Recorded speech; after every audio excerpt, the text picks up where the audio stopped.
Assalamu alaikum wa rahmatullahi wa barakatuh. On behalf of the AlMaghrib Triangle, we welcome you all again for our second episode of Faith Through Hardship. And inshallah, we're going to have a title of today being A Story of Hope and Resilience. Today, alhamdulillah, we have joining us from Nebraska our not stranger anymore, Dr. Ashraf, who is an infectious disease physician, and from Charlotte, North Carolina, Sister Wajeha Barakat and her husband, Dr. Ahmed Farawi. Inshallah, without taking too much time, I'll just quickly go over a few agenda items and announcements so we can get right into that. All right, so our first announcement, inshallah, will be that the agenda's gonna go as it had last time, inshallah, and we had Dr. Ashraf going first with the medical update, and Sister Wajeha and Dr. Farawi, inshallah, with their stories that they will be sharing about their experience with COVID-19, and then we'll be going into the Q&A, inshallah.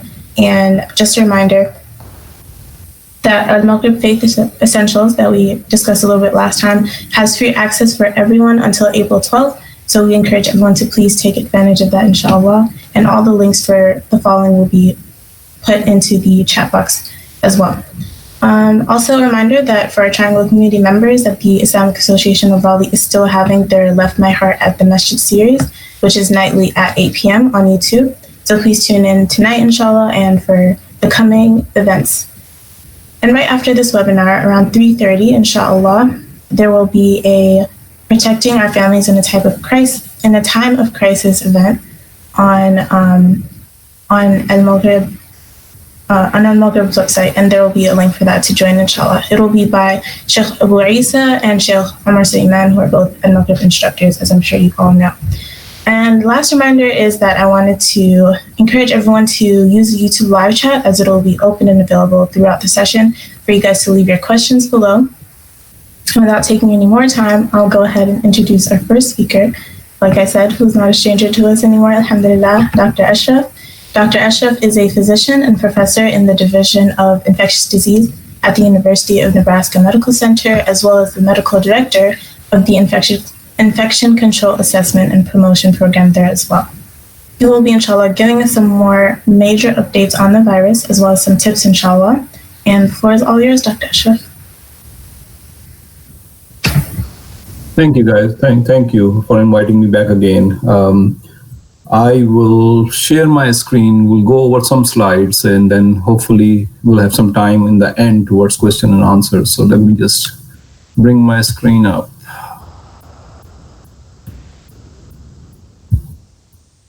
Okay, I think I can do it now.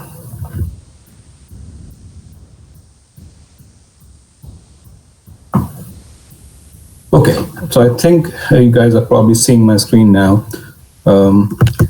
What I plan to do today is just go over some of the different aspects that I did not talk about last time, although I might reiterate some of the points that we were discussing the last time also. So just to give you an update on North Carolina numbers that I checked last night. If you remember last time we talked about 2 weeks ago, there were about 255 cases in North Carolina, and that number has jumped up to over 2,400. There were no deaths at the time we talked last time. It has jumped up to 24 right now. There are 271 people currently hospitalized with a diagnosis of COVID-19, and there are about 88 counties in North Carolina that have been involved with this, where at least one of the case has been identified. As far as the US is concerned, we are over 300,000 cases and over 8,000 deaths in the US, and the numbers keep going up as we know. So this is still very serious, it's still rising. So we just have to be, continues to be vigilant about it.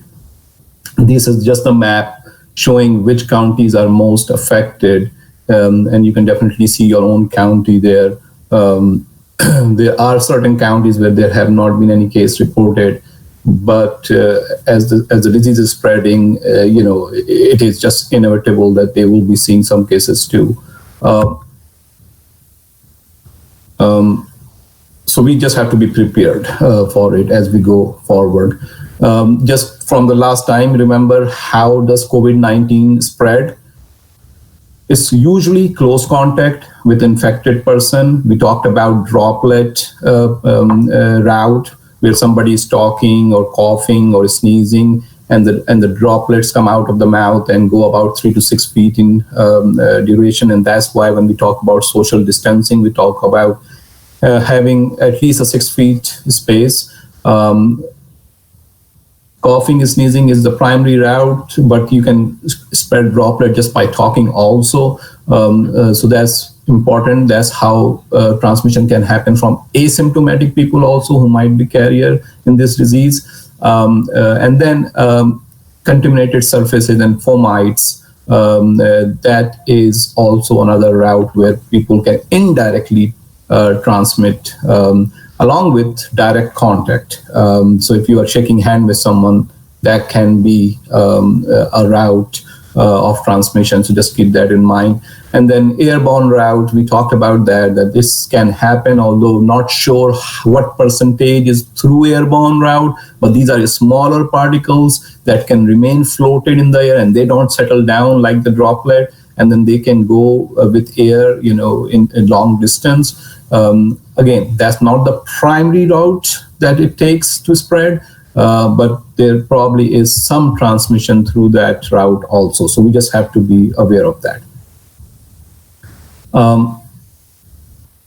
We talked about symptoms last time. Again, fever, cough, and shortness of breath is the bulk of the symptoms that people may have, but there have been some mild illnesses going on also, where you can have some of these additional symptoms or just those body aches, fatigue, sore throat, loss of appetite, alteration of sense of smell and taste, occasionally nausea, diarrhea. If someone just have nausea and diarrhea, probably will not be too much concerned about COVID-19, but have to keep in mind with any other thing going on, in addition to nausea and diarrhea, I might start to consider that as a possibility also, like if there are respiratory illness and nausea and diarrhea. It takes 2 to 14 days for someone who is infected to show symptoms. So about 2 to 14 days. So that's why when we talk about quarantine, we talk about quarantining people for 14 days. Now, remember the difference between isolation and quarantine. Isolation is something when you actually have a disease, when you have COVID-19, when you have an infection, you go into isolation. When you have been exposed by someone to a disease, but you have not had yet yourself, then you are quarantining. So those are the two different things. So you're exposed, you go into a 14 days quarantine. You have the disease, you are diagnosed with COVID-19, you are going to be in isolation until your symptoms resolved, which usually, can take 7-10 days. So the CDC says you will be in isolation for 7 days plus 3 days. Well, let's say this, 7 days, and then 3 days after your fever resolves. So if your fever resolves at 4 days, then 7 days is probably fine. If your fever resolves at 7 days, then you may need to be in isolation up to 10 days. If your fever resolves in 10 days, then you might need isolation for 13 days. So that's how the isolation goes. But for quarantine, it's 14 days. So that's the difference between the isolation and quarantine. Now we go to the next slide. We're going to talk about symptoms check. So as we talk about, there can be many different symptoms. I just want you to be aware that if you go on the CDC website, on the right hand side here, you can see it's called self-checker, symptom self-checker. So you can, if you are having a symptom, you can go on this website and you can type your symptoms, and it will tell you what you need to do, whether you need to call your provider or you don't need to worry about it. So it's actually something that you can try and see if you are feeling some symptoms, and it will guide you towards what your next step should be. So because the CDC has put out there, I wanted you guys to be aware of that. Now, what kind of disease is happening? Remember last time I said that there can be mild disease, severe disease, more severe disease, but how many of people are getting those diseases? So 81% of the people, this is from a study in China, 81% of the people got mild disease, okay? So no pneumonia or maybe even mild pneumonia. 14% of the population who got COVID-19 had severe disease, meaning difficulty breathing, low oxygen levels, pneumonia that involved more than half of the lung. So 14%, had severe disease, and then 5% had critical disease, meaning that their lung was not functioning properly at all after that, and they can go into a shock, or their multiple organs can fail. So that severe of the disease. So 5% of the population got that severe of the disease. So most of the people will get the mild disease who get COVID-19. Some may even be asymptomatic. But for 20% of the population, it can be very serious. Now, who are those people who are at higher risk for severe illness?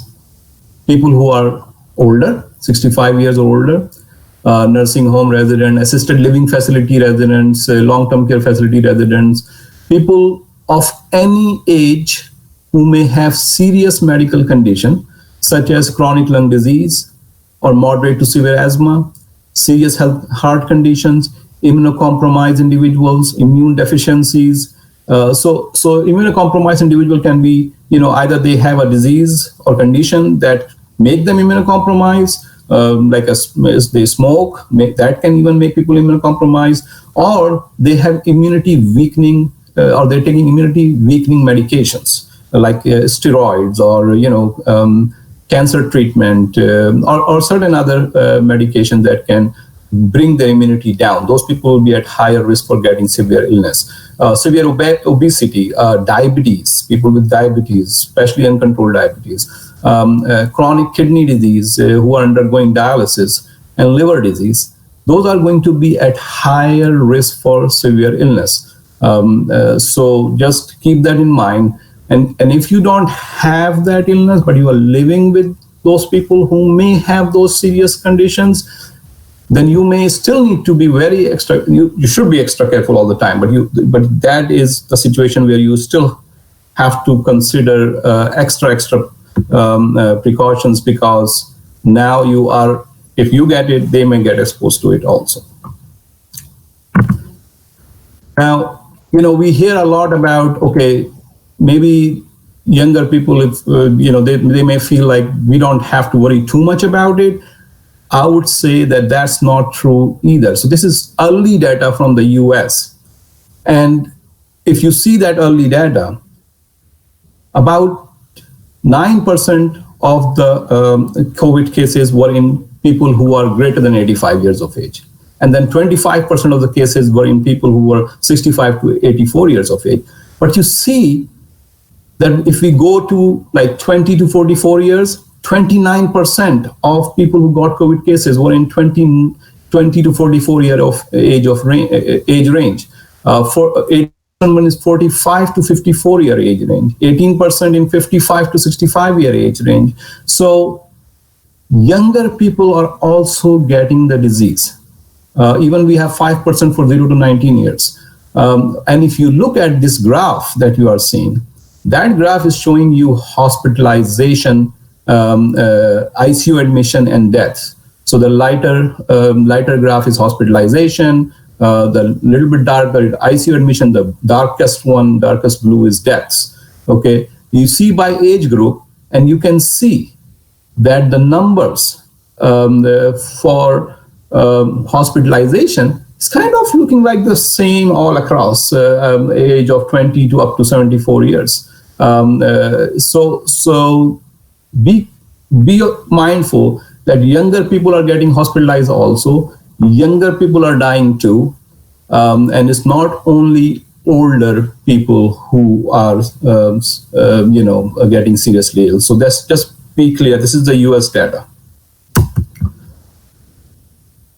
And remember, there are no proven treatment for COVID-19 right now. There are a lot of things people are trying: antiviral drug, anti-malarial drug, antibiotics, drugs that are targeted towards immune system, some plasma therapy.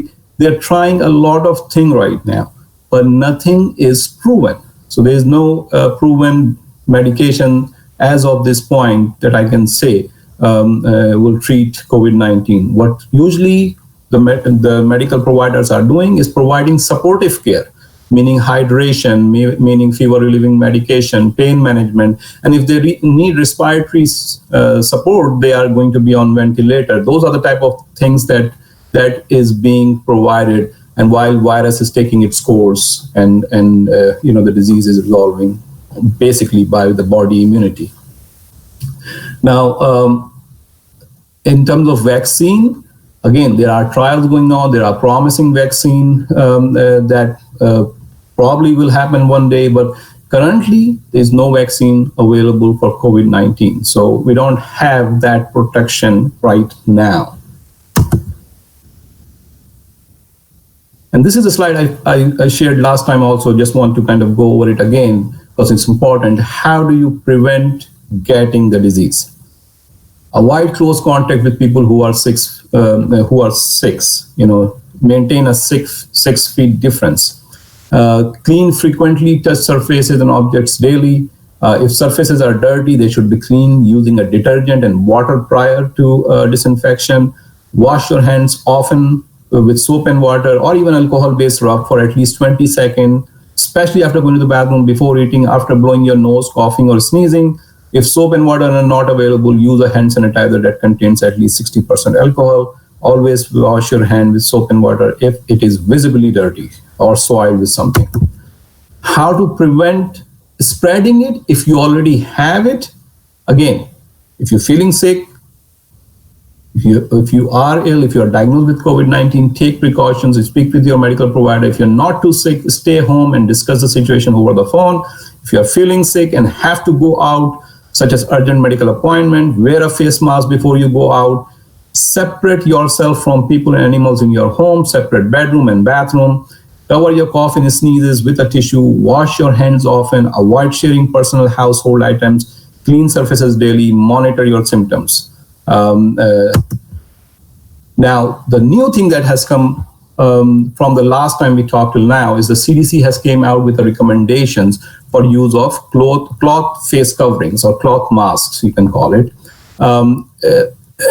If you remember, last time we had that discussion, and what I mentioned was that, there is no way you are going to be preventing infection for yourself by wearing a cloth mask. That has not changed. That has not changed. You are still not going to be able to prevent an infection just by wearing a face mask. For that, you still have to do all the things that we talked about in the earlier slide. Social distancing, staying at home, things like that. The face mask is for a different reason. The face mask is that if you are ill and you don't know it, it's to protect you from sending that droplet that we talked about, that goes 3 to 6 feet into the air and drop, is to protect that droplet coming out of your mouth when you speak, when you cough, and you sneeze. That is why the face mask is being recommended, because what CDC is finding that there are many people who, when they don't have symptom, are about to get symptom in a few days, they start shedding the virus before that, or they just never get the symptom, but they ended up just having a very asymptomatic infection, keep shedding the virus, and then the illness gets over in about 7-10 days, whatever. So this recommendation is to prevent you from giving it to someone else, not for you not getting it from someone. So that's the more important thing. And what they are recommending is that you use those masks. This is not the surgical mask. This is not the N95 mask. This is not the mask that healthcare workers wear to prevent themselves. This is the mask that you can make at home just by usual clothes that you have, and especially to use them when you are going into areas where you are not going to be able to avoid people. Like if you're going to do grocery or you're going to a pharmacy, there will be other people coming there for grocery and pharmacy. So in those situations, if you have nobody, if you're in your backyard and there is nobody around for long distances, then you can just not wear the mask in that situation. That is fine. But if you are going to be in a situation where you're going to be encountering other people, you should wear the mask. So that's and that I shared last time is how long the virus can survive on the surfaces. So I will not go in detail on that, but just to be copper up to 4 hours, cardboard up to 24 hours, plastic and stainless is up to 4 days. And these are the links where you can find some reliable information. So always look for reliable information. And with that, I will not take questions right now. I will hold on to the questions after we have done the second half of the presentation. So I will turn it back. Let me stop presenting. Okay, and I will turn it back. Jazakallah khairan, Dr. Ashraf, for all of the important information, for the unique perspective, and we thank you again for being here with us. Just a reminder for everyone else that the chat box is open because we're getting closer to Q&A. But without further ado, I would like to introduce our two very special guests with us, Sister Wajeha Barakat, who is very near and dear to my heart, and her husband, Dr. Ahmed Farawi, both very well known in our Triangle and AlMaghrib community. And inshallah, they'll be giving us their very, very unique and personal perspective as North Carolina residents who had tested positive for COVID-19, went into quarantine, and are now on their journey to recovery. So without further ado, Sister Wajeha and Dr. Farawi. Assalamu alaikum, everybody. For those who don't know me, my name is Ahmed. I'm from the Raleigh community, currently living now in Charlotte with my wonderful wife, Wajeha. Assalamu alaikum, everyone. My name is Wajeha.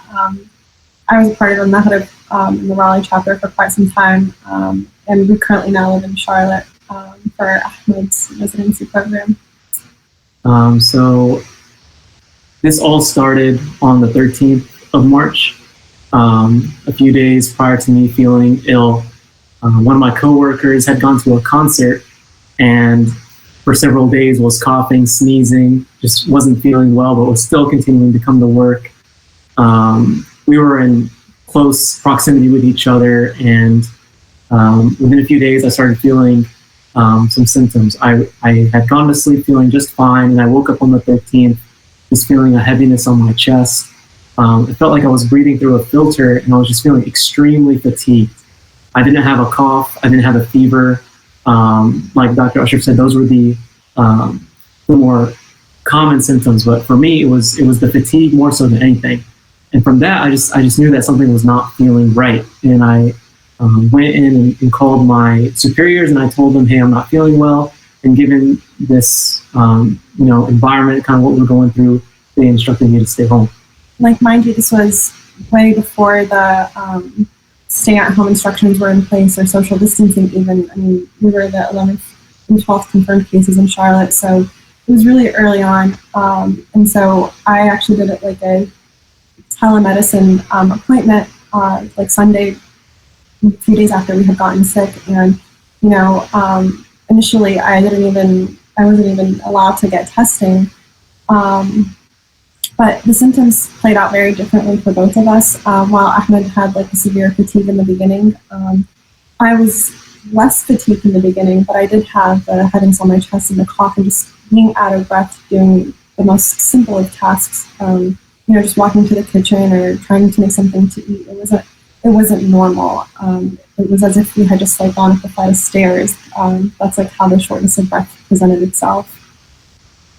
So after I started feeling pretty tired, I contacted my superiors, and they instructed me to contact our COVID task force in the hospital. They instructed me to go to a remote location where they would be conducting the testing. So a few days after I started feeling poorly, I drove out to this remote location. They had like a mobile blood bank kind of parked in the back corner of a deserted parking lot, and you just drive up to it. I rolled down the window. They came up to me with gowns and a mask. They took my temperature, they measured my heart rate, and then they stuck a nasal swab pretty far back into my nose to get a sample, which was very uncomfortable.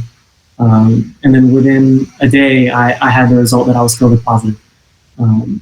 So from that moment on, we went home, we got back inside our home, and the health department in Mecklenburg County, where Charlotte is located, contacted us and had us sign a court order mandating that we don't leave the house for the foreseeable future. From that moment on, they contacted us once or twice a day, asking us about our symptoms, asking us to measure our temperatures, check up on us. But thankfully, the worst of it for me, at least, was the fatigue. I just couldn't blow off the fatigue. But subsequently, I started developing symptoms that would last for a few days, which were very bizarre. That included me losing my sense of taste and my sense of smell. I could eat a lemon without even wincing or flinching. I thought that was very bizarre. I had really bad eye pain, especially when I would move my eyes left to right. And then my skin, whenever I would touch my arms or my skin, even the lightest of touches brought on very severe discomfort and pain. So thankfully, when I recognized my symptoms very early, I stayed home and just kind of battled through those things on our own. And we had an outpouring of support from our community, near and far, from all different people. People were contacting me from Jordan, Kuwait, Canada, all of our friends and family in the Raleigh and Charlotte area. Even as far as India, people I had visited at one point had reached out to me. So, and whether it was food or people bringing us groceries to the front door, checking up on us, I felt like I was spending like an hour or two a day just talking with people and updating people. We definitely couldn't have done this without like the support of everyone. Not knowing what the symptoms would bring. For me personally, I would get sick and then I would feel good for a day and thinking it was over, and then get sick even worse the second day around, just with the fatigue and like the body aches. So we were really thankful for like all the support our communities have shown us in getting that. So every 3 days I was being tested. From the reason being is because I'm a healthcare worker. They wanted, originally, the guidelines were that I had to test negative for 2 tests 24 hours apart. And they felt, the infectious disease leadership at my hospital felt like 2 tests that were negative 24 hours apart would allow me to come back to the hospital and work. So early on, they were testing me every 72 hours, and every 72 hours I would test positive. So in total, I did the test 5 times, and my last positive test was April 1st. I was still testing positive. So from the first time I tested positive was on the 16th. I was still testing positive 15 days later. And there are reports of people who are testing positive even beyond that. But whether or not those people are still shedding virus or live virus that could infect people, it's still unclear. So moving from that, big takeaway was that this thing lingers. This virus, it's present. It stays in your respiratory tract, and it's unclear really for how long it could really infect people, which really makes us really focus on the idea of social distancing and staying at home. There's a big conception around that this doesn't really affect young people, or if someone who is young, it doesn't, hit them hard. But I mean, to feel constantly fatigued and to feel constantly like, it was hard to just even read the Quran, like opening the Quran or like holding it. You just get so tired, or you get so out of breath so quickly. It really makes you feel like, wow, like I can't believe I used to take this for granted. SubhanAllah. And just around, at one point my cough got so bad that I had to, I ended up in the hospital for a night. And the way that the hospital treated me, like Ahmed couldn't come into the hospital. I had to go alone. The staff, there's just such fear and anxiety around this that the staff at the hospital hadn't, done their best to, their fear and anxiety kind of just like crossed over, and they didn't want to use more PPE, or they would talk about wasting PPE almost. And, that's really surprising as someone who's coming into the hospital because they're sick, and just feeling like the emergency department wasn't doing their best. I mean, I had a physician tell me she wouldn't even come into the room because she didn't want to waste PPE, and because, she thought it would be better if she just stayed outside. And, subhanAllah, like, you're sick, and, Ahmed got this virus, we got this virus from the hospital that I was going to. And to be treated that way, it really, adding to the anxiety and the fear that we were going through, it just made things worse, subhanAllah. This virus doesn't only affect the old, it really does affect the young. And, alhamdulillah that we're not in an area where we were going to affect our families. But when we tested positive, I think one of the worst feelings was I had to go and call the grocery stores that I had visited prior and tell them, I'm sorry, I may have put so-and-so at risk. I didn't know that I was sick. I hadn't presented symptoms at that point. Please tell them to, maintain caution and to check for symptoms. And that's just not a feeling. That's not a good feeling. And, putting people at risk by not, going through social distancing, measures is just, it's not worth it. It's not worth getting sick. It's not worth putting people at risk. Mm-hmm. After my diagnosis, thankfully I was the only person in my department to have tested positive. So the person I had thought had given it to me actually tested negative. But then again, every test isn't perfect. So who's to say that he wasn't positive, or if he had gotten over the virus, although I think it's unlikely given how long this thing lingers for. Anyone who was in contact with me was tested and was also quarantined at home for 2 weeks. So my department in the hospital took very appropriate precautions to make sure that we weren't getting anyone else at risk or putting anyone else at risk. With that, if we're doing our best to keep patients safe in the hospital, we should also, take our own precautions in home and do what we can in the home front to prevent people from getting sick. A lot of people I've seen, or a good amount of people, are taking this seriously. Others, however, are taking this as like a home vacation. We really shouldn't be having like big family dinners. We shouldn't be we shouldn't be performing Jum'ahs in our home with our neighbors. We shouldn't be playing soccer in parks with our friends. This really is a serious issue, and it really shows our responsibility towards one another. We should be calling each other out when we see someone who's not doing the right thing, because ultimately, although maybe you and I, if we're younger, maybe the death rates for us are a lot better, but here we are, we're still being hospitalized, and it's really for the protection of our elderly and our sick. Me just going down the stairs, early on in my course, if I were to touch a single door handle, or for whatever reason I coughed in a certain direction and those droplets didn't land on the floor and happened to infect someone else, I mean, maybe that person wouldn't get sick, but ultimately someone down the line from that exposure could get sick. And that's where we need to step up as a community and really, look at one another and be watchdogs upon one another to make sure that we're not, infecting our loved ones. Holding each other accountable. Other big things that I've recognized during these quarantine days is that, alhamdulillah, I appreciate my wife for everything that she's done for us during this time, and it's been a nice period of time spending it with her in the home, contrary to like my busy residency schedule. But when you're stuck with someone at home for a really long time, things can get difficult.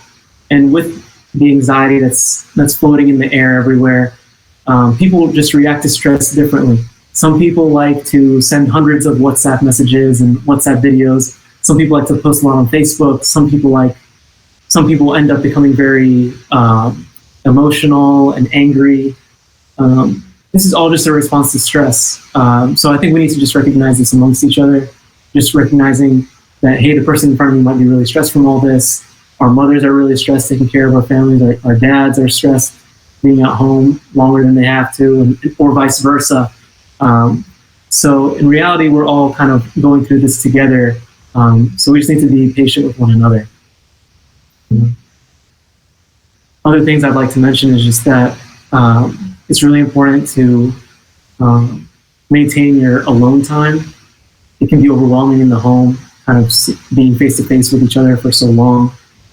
Just taking a few moments to yourself, I felt was very helpful for me. Like that's been an hour or two, just kind of sitting by myself, reading, doing whatever I need to do, just to keep my mental health at tip-top shape, just so that the home environment isn't compromised. And lastly, at least there is no true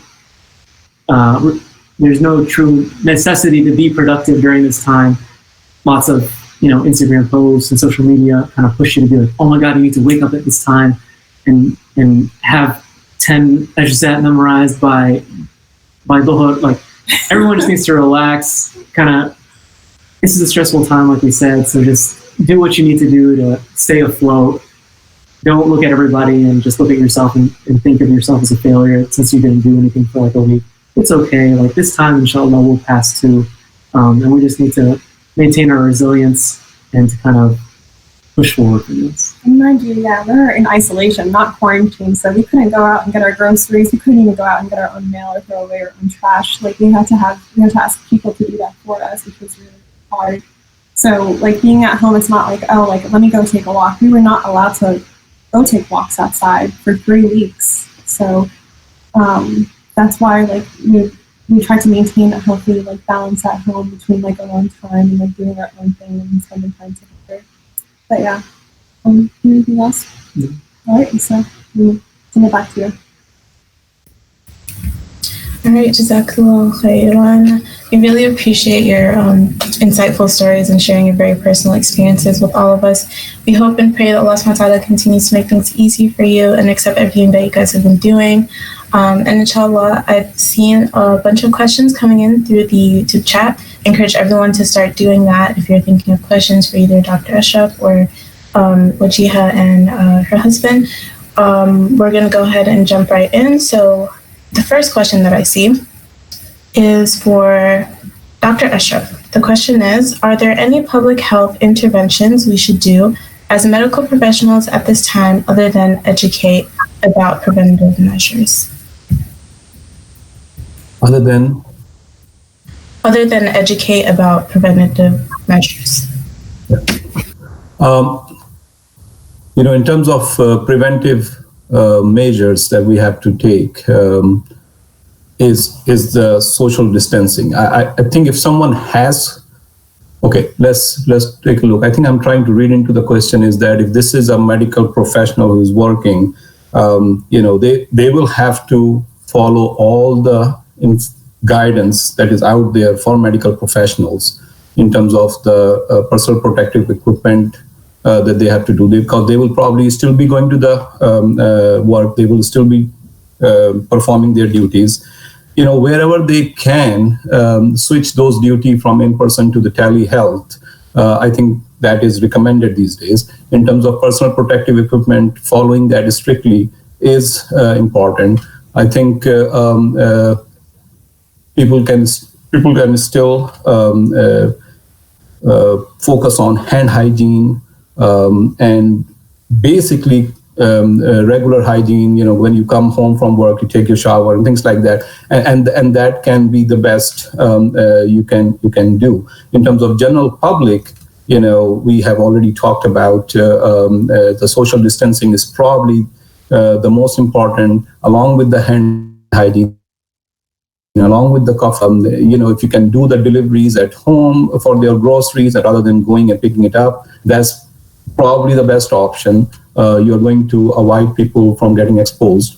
So those are the kind of things that you can do in terms of when you're coming into contact with the patients. One of the things that have been recommended is that more and more it is being kind of done, is that all the healthcare facilities are asking that every healthcare professional is going to wear a mask. And then, the patients now are also going to be wearing a mask, at least a cloth mask, based on the CDC recommendation.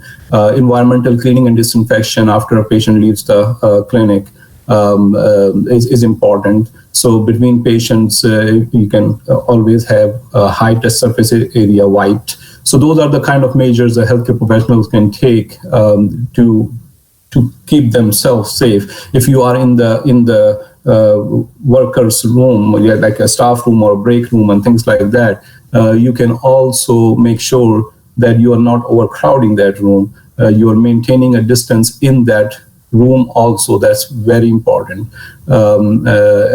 So I hope I answered the question. If I didn't answer the question, was something else that was meant, please write it down again, and I will try to answer that then.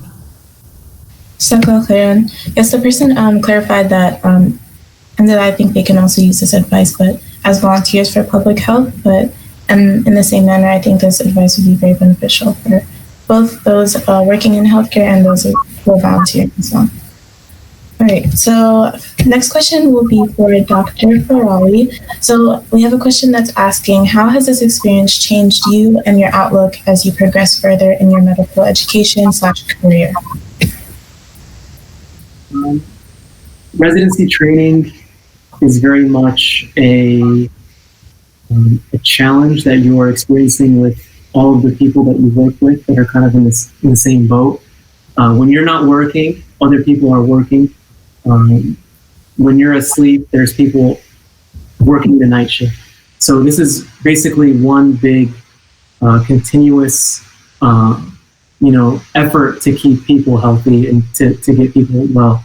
So when I wasn't working, multiple of my colleagues and coworkers were working those shifts for me. So it really just made me really appreciative of the work that they do. And it makes me feel that when inshallah I can go back to the hospital, or in the future where I have coworkers and colleagues who are unable to work, that I really need to step up and just pay it back the way that it was paid for me. I mean, I haven't been to work now for almost 3 weeks, pushing 4 weeks. In that time, other people are doing good work. So that really is something that I really appreciate. Another thing that, moving forward in my medical career at least, is just making sure that I protect myself at all costs. Me being here at home, I can't really do much for the patients at the hospital. I can't really contribute to the workforce. So being first and foremost, taking care of myself, whether that be, like exercising, staying healthy, and then as well as like taking protective measures and taking those things really seriously when I'm in the hospital, just so that I can prolong how long I can be in the hospital for, and to give my best effort when I'm there in the front lines. Thank you so much.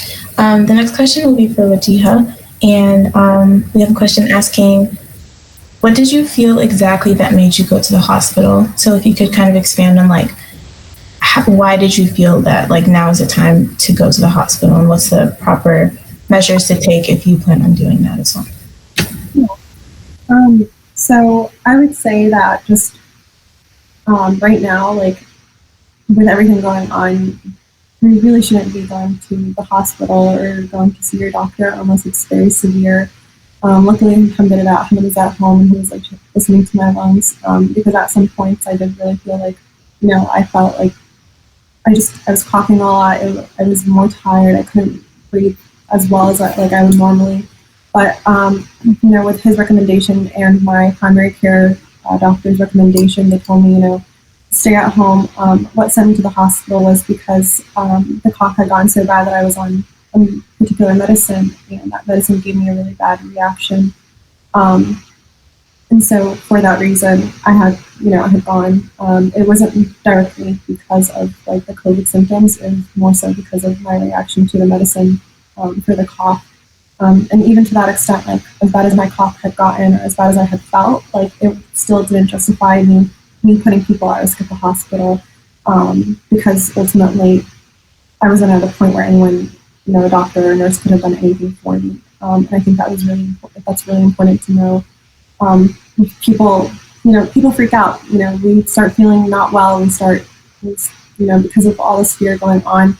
We're like, at what point should I go to the doctor? At what point, and with everything going on, that threshold at this point is a lot higher than in the normal situation. Thank you so much, Dr. Khan. So for Dr. Ashraf, if you want to expand on that a little bit, just to remind everyone of like, at what point do you decide that, okay, maybe I should go see my doctor, maybe I should go to the ER, and give us a little more about that, inshallah.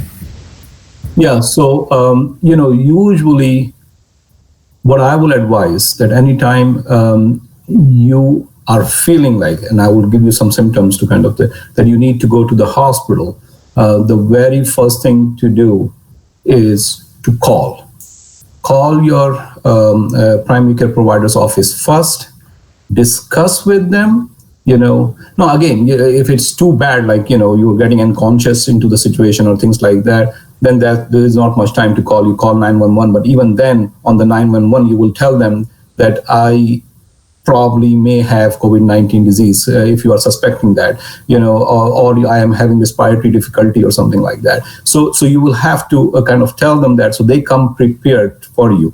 But again, if it's about driving to the hospital or driving to a clinic, it's best to talk to the provider first, discuss that with them so that they are ready, they have advance notice when you go in. So that's going to be important. But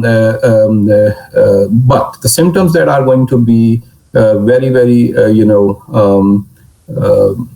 concerning are going to be the symptoms of shortness of breath. If you are feeling like you cannot breathe, that's one of the symptoms that you will have to take seriously. You're getting bluish, meaning the oxygens are not perfusing into your body. Then that's important. If you're feeling pretty dehydrated, or if you're feeling like you cannot get out of the bed at all, things like that, but that makes you feel like very high grade fever, and you just along with that not able to do your regular routine at home at all, I think I will discuss with my provider about that. I'm not saying at every single one of those things you will have to go to the hospital, but I think I don't know your particular situation, so I don't want to just say exactly this much. But for somebody who may have an underlying, cardiac condition or something like that, some things, the threshold might be a little lower than somebody who has no other medical condition. So discuss with the provider. But as soon as you start having, those things that we talked about in terms of severe disease, that will be pretty much concerning for me to kind of calling the provider and discussing with them. Even, if you are doing a little better and then you start doing worse again or something like that, then that can also put red flags in there. So those are the kind of things. Basically, not able to breathe, not able to get oxygen, starting having chest pains, things like that. Thank you so much, Jazakallah Khairan. I'm sure a lot of people learned a lot about having to call, because that's an important step that I'm sure a lot of people are not aware of. So inshallah, back to Dr. Ashraf. Someone's asking, does everyone need to wear a cloth mask? Does this include children? And is there any special cloth material recommended for the cloth masks? Yeah. So every single individual who's going to come into close proximity with other people as we described, going into a grocery store or pharmacy or something like that, will need to wear a cloth mask. There is no special cloth mask that you require. There have been some videos on the website that I have kind of had on my slides. If you go to the CDC website, they tell you how to make a cloth mask from just regular cloth at home. So there is no special material that they are recommending for you to have a cloth mask. Your handkerchief can become a cloth mask also in case. It's just to kind of protect your secretions from getting out.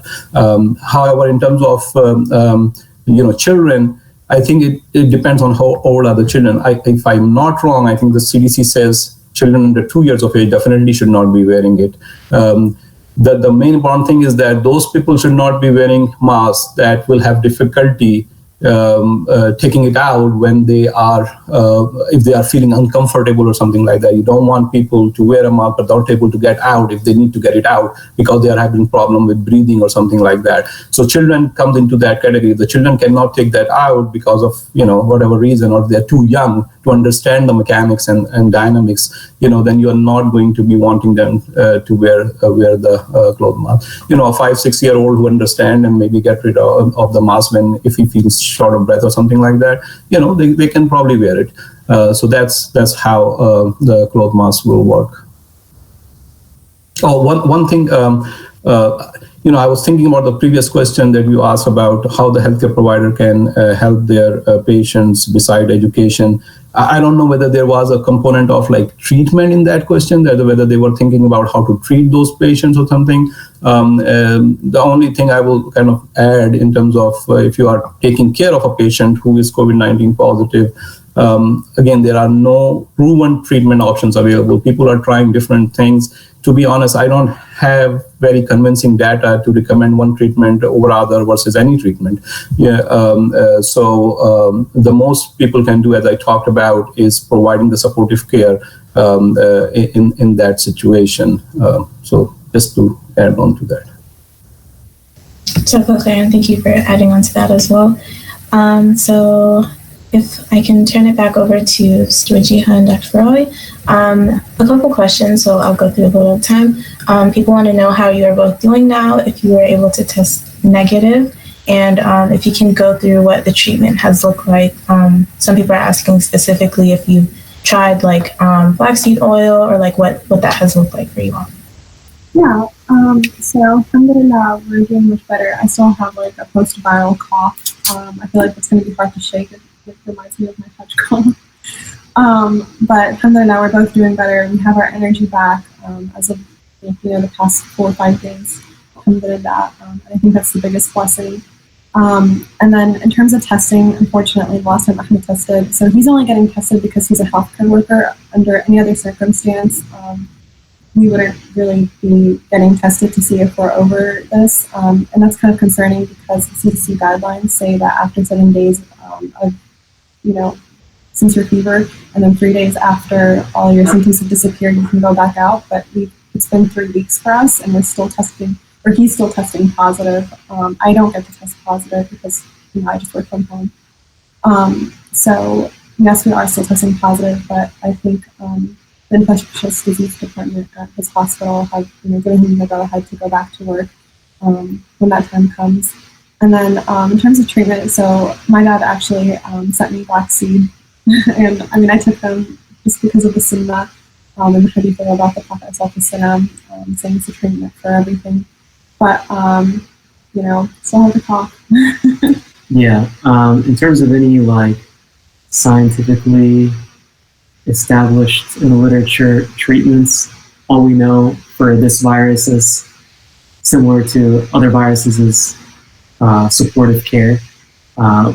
There wasn't any medicine specifically that we took to treat the virus. So really just managing our symptoms at home was really the treatment. So I'm not going to be tested any further now. So my last test was on April the 1st, and there's no plan for further testing. The reason being is because originally my hospital had decided that I would need 2 negative tests 24 hours apart for me to come back and work. But since that time, they've changed the guidelines to where now, so long as that I'm that I have no symptoms for 2 weeks, I can come back, regardless of what my test says. Now, this might seem that like, oh my gosh, look at these doctors, they don't know what they're talking about. How can they just change the guidelines every other day? The CDC comes up with new things. That's not necessarily the case. Like, this just shows that we have the humility to, continue to look at the situation, think of new ideas, and adjust to what we're learning about, and adjust to the current situation and climate. So more so than it just being us getting it wrong the first time, it's more so us learning from what we're experiencing and moving forward from that. So don't take the changes every day or every 2 days as a sign of negligence or a lack of knowledge, but rather it's innovation and us trying to do what's best given what we know. Thank you so much. So back to Dr. Ashraf. We have a question that's asking, can we use a winter neck scarf instead of a mask to cover the nose down? And like, would this apply to like hijabs and like anything that you would use to cover the areas that are advised to being covered? Any kind of cloth covering is going to be acceptable. So if you are wearing a hijab and you kind of do it like a niqab or something like that, that's probably fine too. So yeah, any kind of cloth covering. There is no particular guidance on that. Great, and inshallah, I'll go into our last question. If anyone else wants questions answered, you can go ahead and send that in the chat. But I'll have Dr. Ashraf answer, and then let Sister Wajeha and Dr. Farawi also answer on this. The question is, what would you advise people to do if they have friends or family members, or even neighbors that are in quarantine? Can you repeat one more time? Yes. So the question is, what would you advise people to do if they have friends or family members, or even neighbors that are in quarantine? Okay. So the advice will be, if your friends and family members are in quarantine, you can definitely check with them through your calling them, through video conferencing them, if they need groceries or something like that, and you can deliver it to the door of their home, and leave from there, and they can pick it up afterwards. You can definitely do that. Let them know that you are there. Maybe, I don't know. I think be careful that you're not intruding too much also, correct? So they don't need to be getting a call from you like every hour for 5 minutes, correct? So yeah. So I think being there for supporting them, it will be the best you can do to the extent that they need, and provide them those kind of services that they are not able to do now. That will be the best advice I can give. But I think we'll see what our other presenters have to say. I agree with Dr. Ashraf. I think the friends who, we don't have family in the area, so the friends who were able to, hand deliver, whether it was medicine or groceries, that was extremely, extremely thoughtful and helpful. And I would say that's the best way that you can help someone who is in isolation. Also, people who just send over games, being in isolation, like I said, you can't go on a walk or you can't really do anything outside of the premise of your home. And so that helps. And then if you're not around, friends or family who have gotten sick, alhamdulillah, like technology has come such a far way, like Uber Eats and Instacart, which is a home delivery grocery service, is extremely helpful as well. So, yeah. I think, thankfully, alhamdulillah, the outpouring of support was unmeasurable for us. So many people from so many different places were reaching out, sending us things, making sure that we were okay. As much as it was helpful, at times it was pretty overwhelming. Not to say for anyone to kind of like slow down for whoever they're taking care of, but just to know that from a person who is on the receiving end of all these things, sometimes it can get really exhausting to have like the emotional energy to respond to every single person, respond to every single phone call. While you're recovering. Yeah, so, I mean, if you think about it, if I take 5 minutes to respond to 80 phone calls, I mean, that's several hours of being on the phone. So just to not take it personally if somebody doesn't respond to you on the moment. Ultimately, the person who's helping, their goal is to help whoever is in need of help. So, and I'm sure that when somebody helps, their intention is not to get any sort of gain back. It's completely selfless and altruistic. So just be patient with us, or be patient with anyone who's kind of going through a difficult time and is kind of like up in the house. Just because if they're too tired to respond, or they've been responding all day, then just give them a little bit of a break. Also, I think it's important to realize that you don't only have to help the people that you're best friends with. SubhanAllah, like people who I don't usually talk to on a day-to-day basis were some of the first people that were coming to our aid. And that was really meaningful to me because it really showed me who were the people that were willing to come to my aid when things got difficult. And for me, I would have been one to only, I'd be more inclined to help or take care of the people that are in my first tier, or my people that I talk to regularly. But this experience has shown me that like I can help people that I haven't talked to in a very long time, and being helpful knows, no relationship. You can be helpful no matter who you're doing.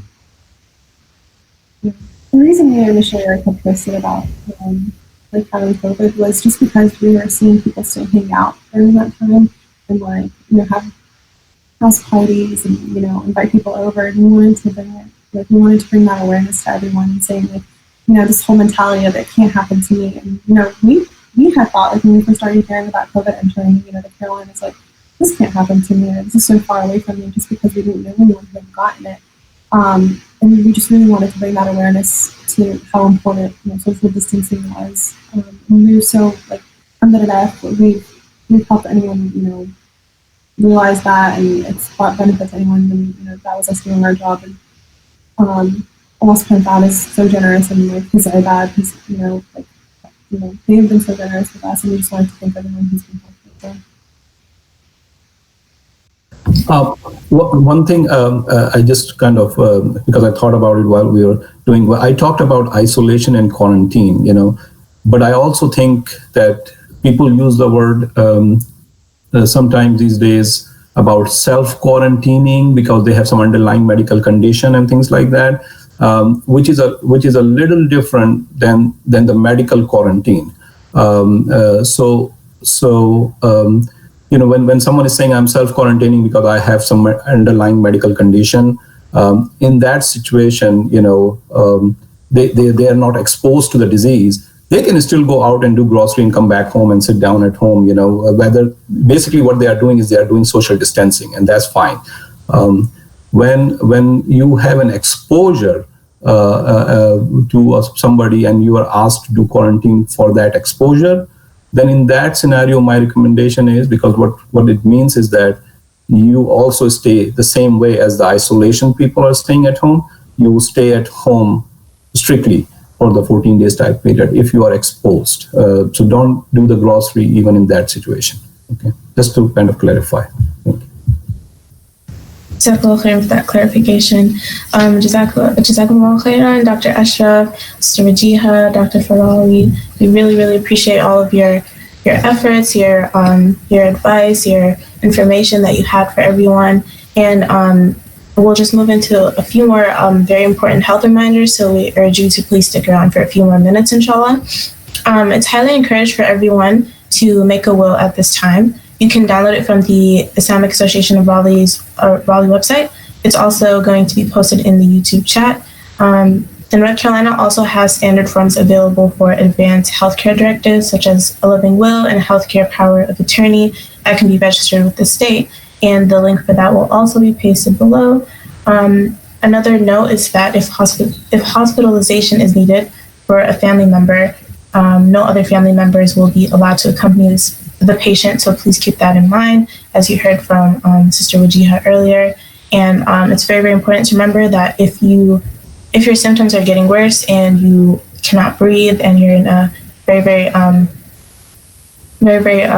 dangerous state, please call 911, call your physician, call your local hospitals to see what's the appropriate measures for that situation.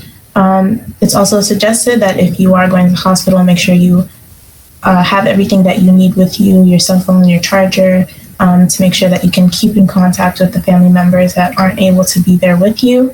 And last but not least, in North Carolina, there is a number that you can call if you feel symptoms of COVID-19. It is 888-850-3684. And I'll say it one more time, and it will also be posted in the chat. 888-850-3684.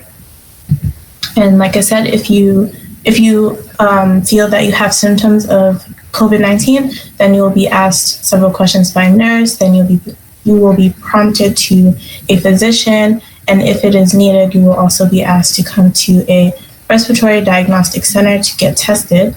And this is a free service if it is necessary, and there is no there should be no worries about insurance at all. Our last reminder for everyone here is to please stay updated with all of our AlMaghrib Triangle socials for upcoming webinars, and to refer to the chat box for all the links previously stated. And with that, on behalf of AlMaghrib Triangle, we thank you all for joining us, for staying here. We thank our speakers for being here as well. And with that, we'll close with the dua, inshallah. We ask Allah subhanahu wa ta'ala to lift this difficulty from the earth and to protect us all and all of our loved ones. Allahumma rafa'anna al-waba wal-bala. And with that, inshallah, we appreciate everyone who joined us. Barakallahu feekum. Subhanaka Allahumma bihamdik. Ashhadu an la ilaha illa ant. Astaghfiruka wa atubu ilayk. Jazakumullahu khairan. Wassalamu alaikum wa rahmatullahi wa barakatuh.